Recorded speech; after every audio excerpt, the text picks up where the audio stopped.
I'm here to give somebody that needs this some words of inspiration, because when it comes to manifesting, when it comes to getting into manifestations, it when you're first starting, there's a lot of things that you're told that are not true.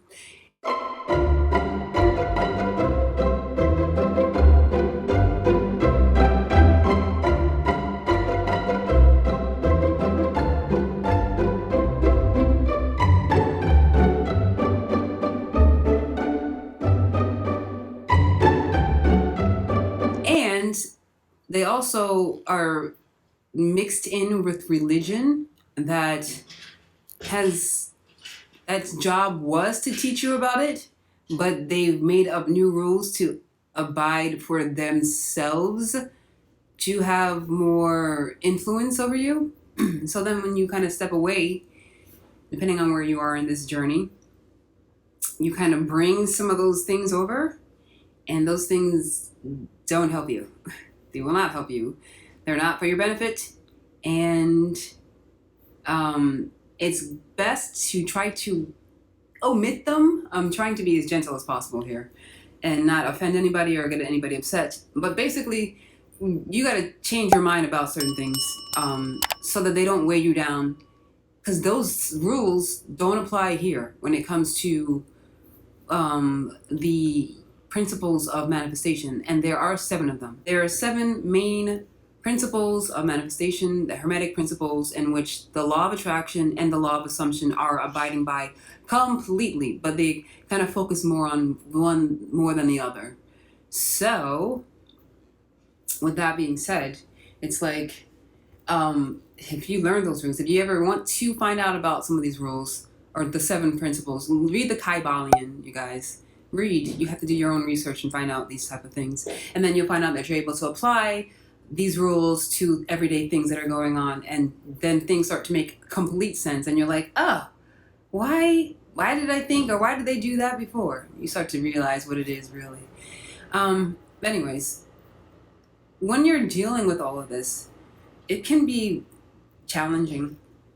This is not an easy thing. When you're trying to manifest your destiny, when you're trying to find the answers, when you're trying to do these things, you will get lots of things to discourage you, tell you, no, that's not possible, forget about it, you're crazy, statistics say, all that sort of stuff. You're going to hear all that.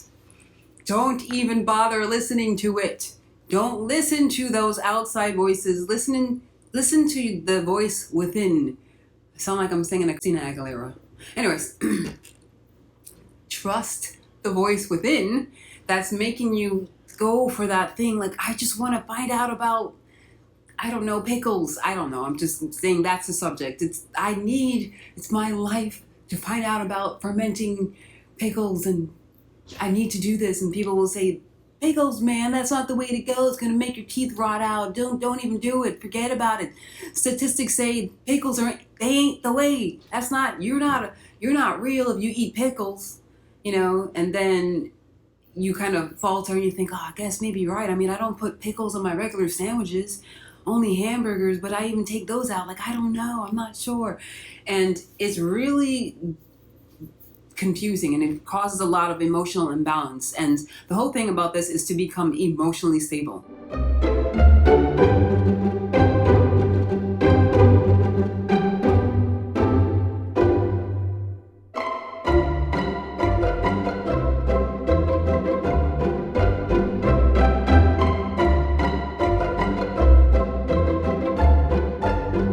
This is what the law of assumption people are about. They're trying to get themselves or force themselves into emotional stability, although their methods sometimes don't work for some people. It depends on where you are and how you deal with things. But it's really, really good to just really get yourself emotionally stable in your own way. But that being said, when you're dealing with manifesting, you're going to falter. You're going to feel really scared, and you're going to think this is not the way to go. And you have to keep going. You have to keep pushing. You have to keep doing the things that you're doing, because you're testing out what works for you. This is all like an experiment. You have to treat this like it's an experiment, and don't back down. You have to make sure that when you're doing this, that you don't care. You don't want to care about what anybody's saying, because what they're saying is not what's in your heart and where you're trying to get the answers for yourself. They can tell you answers, and they can tell you things that will be really discouraging, and you might listen to them, but then you still have that nagging feeling. That means you got to keep persisting. This whole thing is about persistence, emotional stability, and just following the things that make you happy. That following your joy. And they really make everything so vague when they say certain things. What does following your joy mean? What does all of these things mean? It just means, hey, I'm really depressed right now. Let me find the next best thing other than feeling depressed. Okay, it makes me feel better if I sit there and I brush my teeth. Okay, I'm going to brush my teeth. I feel better. I'm moving.